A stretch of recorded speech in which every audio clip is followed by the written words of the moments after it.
Hello दोस्तों, कैसे हैं आप? आपका स्वागत है हमारे चैनल पे। दोस्तों आज बहुत दिनों बाद वीडियो बना रहे हैं। दोस्तों आज ये वीडियो क्लास 12 के लिए मोस्ट इम्पोर्टेंट है दोस्तों, क्योंकि इसमें हम अध्याय 1 पुष्प पात्रों में लैंगिक जनन की नोट्स दोस्तों एक नए तरीके से हमने जो पुरानी वाली नोट्स ये नहीं है दोस्तों, ये नहीं समझे। इसमें कुछ और भी हमने ऐड किया है, कुछ प्रश्न, कुछ नई हेडिंग आपको दोस्तों मिलेंगी। ठीक है ना दोस्तों। ये दोस्तों एनसीईआरटी मतलब एनसीईआरटी बेस है दोस्तों, अलग से हमने कुछ नहीं पढ़ाया है। जो मतलब बहुत इंपॉर्टेंट है हम वो भी बताएंगे और इम्पोर्टेंट वो भी बताएंगे, और जो जो सारा एनसीईआरटी में वो सब बताएंगे दोस्तों। और एक ही वीडियो में ये आज पहले अध्याय की नोट्स आपको दोस्तों हम देंगे। ठीक है ना दोस्तों, तो आइए शुरू करते हैं। तो दोस्तों अध्याय 1 है पुष्प पात्रों में लैंगिक जनन। तो दोस्तों पहली हेडिंग आपकी पोस्ट पर रहेगी। ठीक है ना दोस्तों, तो आप लोग दोस्तों लिख लीजिएगा। दोस्तों बहुत अच्छे से, बहुत सरल भाषा में है दोस्तों, हमने अपने से लिखा है, कुछ भी आपको इसमें गलत नहीं मिलेगा, और चित्र भी साथ में है। ठीक है ना दोस्तों, अगर आप चैनल पर नए हैं तो चैनल को सब्सक्राइब जरूर कीजिएगा और वीडियो को लाइक ज़रूर कीजिए। और अभी हम आपको आगे प्रश्न भी बताएंगे कि जैसे सीरीज़ में से कौन कौन से इम्पोर्टेंट प्रश्न है, कौन सबसे ज़्यादा पूछा है, उन सबको अच्छे से आपको हम मतलब दिखाएंगे, उसके उत्तर भी। आप लोग दोस्तों वीडियो में बने रहिए।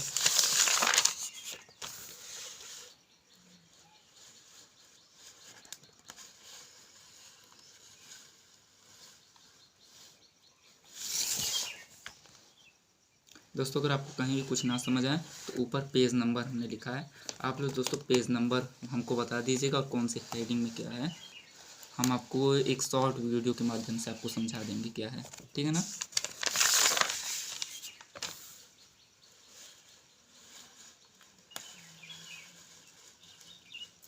चित्र भी है दोस्तों, देख लीजिए, आगे आपको बहुत से चित्र ऐसे मिलेंगे।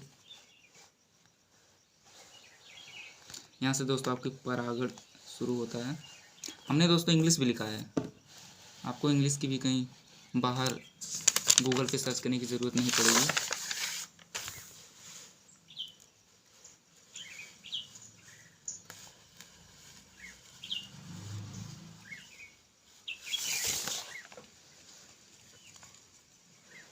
आपको दोस्तों अंतर भी मिलेगा, चिंता मत कीजिए। इम्पोर्टेंट तो है ही सारा ये सब। इस साल ही दोस्तों पूछा था कि मतलब परागण क्या है, परागण पर टिप्पणी लिखिए इसी साल। तो आपको ये पूरा लिखना होगा परागण, मतलब 2025 के पेपर में पूछा था।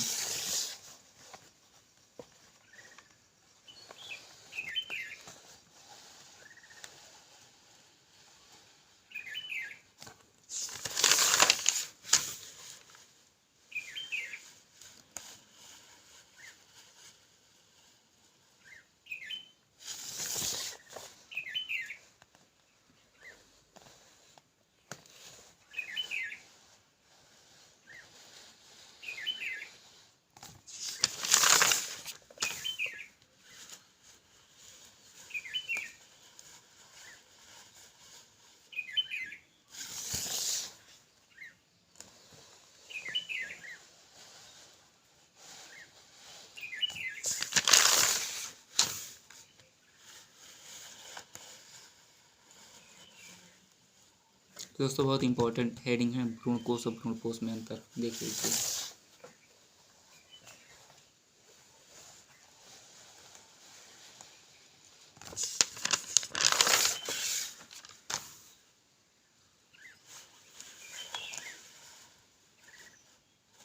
यहाँ से दोस्तों आपका बीज शुरू होता है, ये आपका बीज का निर्माण, इंपॉर्टेंट हेडिंग।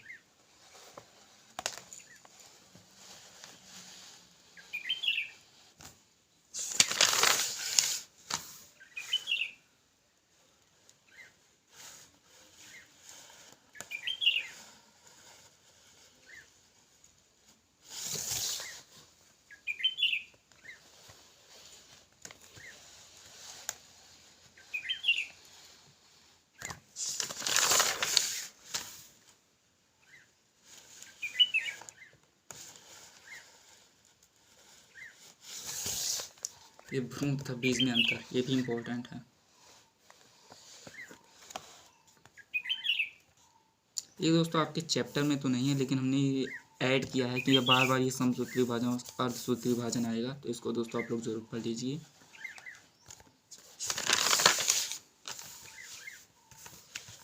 अब दोस्तों आपके लिए आपका नोट जो यहीं पे समाप्त हो जाता है, ठीक है ना। यहाँ पे आपका चैप्टर समाप्त होता है। लेकिन अब दोस्तों हम आपके लिए इम्पोर्टेंट क्वेश्चन भी लेके आए हैं। जैसे देखिए क्वेश्चन ऐसे पूछेगा कि परागकोश की अनुप्रस्थ काट का नामांकित चित्र बनाइए। तो इसके अनुप्रस्थ काट का हमने ये नामांकित चित्र बनाया, ठीक है ना दोस्तों। और पूछेगा वास्तविक फल और आभासी फल में अंतर। तो ये वास्तविक फल और आभासी फल में 4 अंतर है। और इधर लघु बीजाणुधानी और गुरु बीजाणुधानी में अंतर। तो यहाँ पे भी दोस्तों हमने लघु बीजाणुधानी में और गुरु बीजाणुधानी में अंतर दिया, ठीक ना। और दोस्तों आपके आगे प्रश्न, दोस्तों ऐसे आगे प्रश्न ये पूछा है कि आवृत बीज पौधे में गुरु बीजाणुजन की प्रक्रिया का वर्णन दीजिए। 5 नंबर में, मतलब मैक्सिमम 5 नंबर में पूछेगा, 3 नंबर में पूछ सकता है।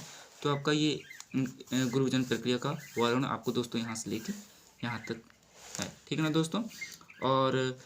और प्रश्न पूछेगा दोस्तों कि बीज के निर्माण पर संक्षिप्त टिप्पणी लिखिए। तो ये आपका बीज के निर्माण पर संक्षिप्त टिप्पणी यहाँ से लेके यहाँ तक का, ठीक है ना। ये बीज के निर्माण की संक्षिप्त टिप्पणी। और दोस्तों फल के निर्माण पर भी संक्षिप्त टिप्पणी आता है। तो यहाँ से लेके ये रहा फल के निर्माण की संक्षिप्त टिप्पणी। और दोस्तों अगला प्रश्न हमारा कि आवृतबीजी पौधों में गुरु बीजाणुजन की प्रक्रिया का वर्णन कीजिए। गुरु बीजाणुजन की प्रक्रिया का वर्णन, तो दोस्तों यहाँ से लेके ये आपका रहेगा यहाँ तक है गुरु बीजाणुजन की प्रक्रिया का वर्णन, ठीक है ना दोस्तों। यहाँ से लेके यहाँ तक देख लीजिए। और हमारा अगला प्रश्न है दोस्तों ये हमारा अब अगला प्रश्न ऐसे कुछ पूछे कि भ्रूणपोष पर टिप्पणी लिखिए, ठीक है ना दोस्तों। आप ये नंबर मत देखिएगा कि अगर उधर 5 था, इधर 6, इधर 6, उधर 7। अब बस प्रश्न देखिए भ्रूणपोष पर टिप्पणी। तो आपका ये भ्रूणपोष, ठीक है ना दोस्तों, यहाँ से लेके यहाँ तक, ठीक है ना दोस्तों, ये आपका भ्रूणपोष पर टिप्पणी है, ठीक है ना। और अगला प्रश्न है, ये दोस्तों इम्पोर्टेंट हेडिंग है, ये बहुत बार पूछता है, मतलब आवृतबीजी पौधों में निषेचन कैसे होता है, निषेचन पर संरचनाओं का वर्णन कीजिए, ठीक है दोस्तों। और दोस्तों हमने इसको इतनी सरल भाषा में लिखा है ना कि मतलब कहिए मत कि मतलब बहुत सरल भाषा में। जैसे दोस्तों देख लेते हैं, निषेचन एक ऐसी प्रक्रिया जिसमें नर और मादा युग्मक आपस में मिलकर एक नए जीव को जन्म देते हैं। मतलब नर और मादा युग्मक जब मिलते हैं तो ये जो नया जीव बनता है वही हमने लिखा है। और पौधों में यह नर और मादा युग्मक फूल के अंदर मिलती है। सभी लोग जानते हैं यह प्रक्रिया तब शुरू होती है जब परागण जो परागकण जो पुष्प के भाग पुंकेसर में बनते हैं किसी माध्यम से, जैसे हवा, पक्षी हो गया, कीट के माध्यम से इस स्त्री केसर के वर्तिकाग्र पर पहुँचते हैं, ठीक है दोस्तों। वर्तिकाग्र पहुँचने पर परागकणों का अंकुरण परागकणों का अंकुरण होकर एक परागनलिका बनाते हैं। यह परागनलिका वर्तिकाग्र से होते हुए अंडाशय तक पहुँचती है। परागनलिका के अंदर 2 नर युग्मक होते हैं, ठीक है ना दोस्तों, होते हैं। जब परागनलिका अंडाशय के अंदर भ्रूणपोष तक पहुँचती है तो इनमें से एक नर युग्मक अंडाणु से मिलकर युग्मनस बनाता है और दूसरा नर युग्मक, पहला जो है वो अंडाणु से मिलकर युग्मनस बनाएगा, दूसरा भ्रूणपोष के साथ त्रिगुणित कोशिका बनाता है। युग्मनस से भ्रूण विकसित होता है और त्रिगुणित कोशिका से भ्रूणपोष, और भ्रूणपोष मिलकर बीज बनाते हैं और अंडाशय फल में परिवर्तित हो जाता है। बस दोस्तों अब आपका निषेचन पर संरचनाएं लिखनी होंगी। तो आप लिख सकते हैं निषेचन के मतलब निषेचन पर निषेचन के बाद पौधों में कई संरचनात्मक परिवर्तन होते हैं। पहले गर्भाशय का विकास होगा, फिर भ्रूण का विकास, फिर बीज का निर्माण होगा और फिर लास्ट में आपका फल का निर्माण। तो इसके अंदर आप गर्भाशय का विकास में लिख सकते हैं गर्भाशय भ्रूण के विकास के लिए एक सुरक्षित और पोषक वातावरण प्रदान करता है। भ्रूण के विकास के अंतर्गत आप लिख सकते हैं भ्रूण गर्भाशय में विकसित होता है और नए पौधों में विकसित होता है। बीज का निर्माण, भ्रूण के विकास के बाद बीज का निर्माण होता है जो एक नए पौधे को उगाने के लिए तैयार होता है। फल का निर्माण में आप लिखेंगे गर्भाशय के चारों ओर एक फल बनता है जो बीज को सुरक्षित और पोषक वातावरण प्रदान करता है, ठीक है ना दोस्तों। और दोस्तों अगला प्रश्न हमारा ये है, ये भी देख लीजिए दोस्तों, ये छोटे छोटे हैं, कुछ है नहीं, जैसे युक्त पुंकेसरी दशा किसे कहते हैं। तो ये जो हमने हाईलाइट किया ये इंपॉर्टेंट, मतलब ये आ सकते हैं, देख लीजिए सन पूछा 17 में, 17, 18, ठीक ना आप। और चतुर्थी घ्री पुंकेसर मतलब किसे कहते हैं, युक्त कोसी दशा क्या है, जौ या गेहूं के 100 दाने बनाने के लिए कितने अणुसूत्री विभाजन की आवश्यकता होगी। चित्र भी दोस्तों देख लीजिए, ठीक है ना। और इधर भी देख लीजिए दोस्तों इम्पोर्टेंट क्वेश्चन ये भी, ठीक है ना।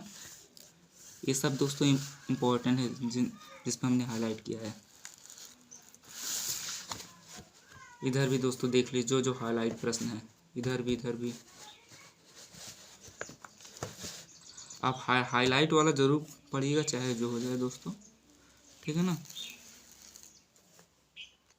और दोस्तों हमने आपको ये त्रिसंलयन क्या है ये नहीं बताया, और ये कहाँ और कैसे उत्पन्न होता है त्रिसंलयन में न्यूक्लियस का नाम। तो दोस्तों आप ये यहाँ से लेके यहाँ तक पढ़िएगा तो आपको समझ आएगा त्रिसंलयन क्या है।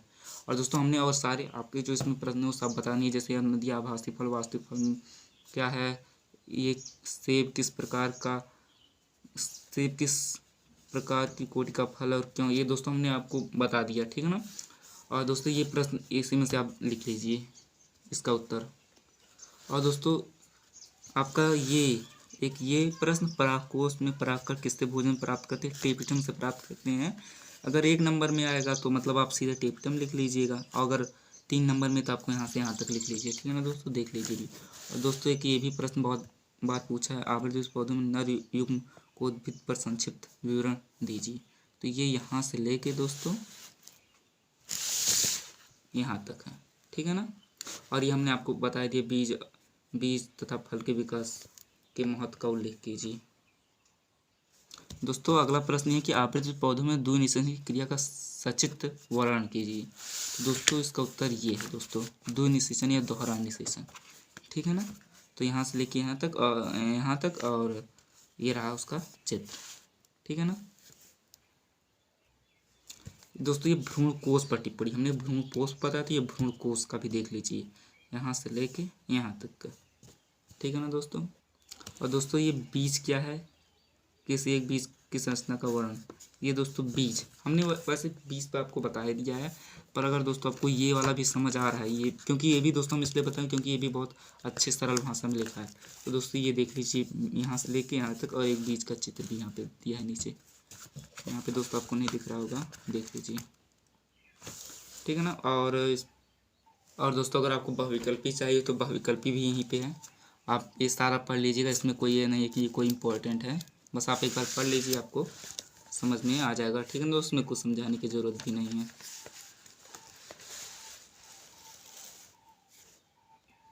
और ये 2 यहाँ पे, तो ठीक है दोस्तों, वीडियो यहीं पे समाप्त होता है। दोस्तों अगर आपको चैप्टर 2 की भी नोट्स चाहिए तो कमेंट कीजिए।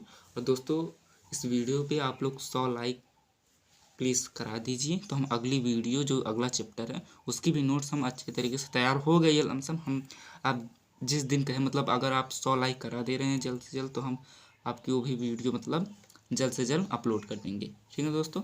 जय हिंद।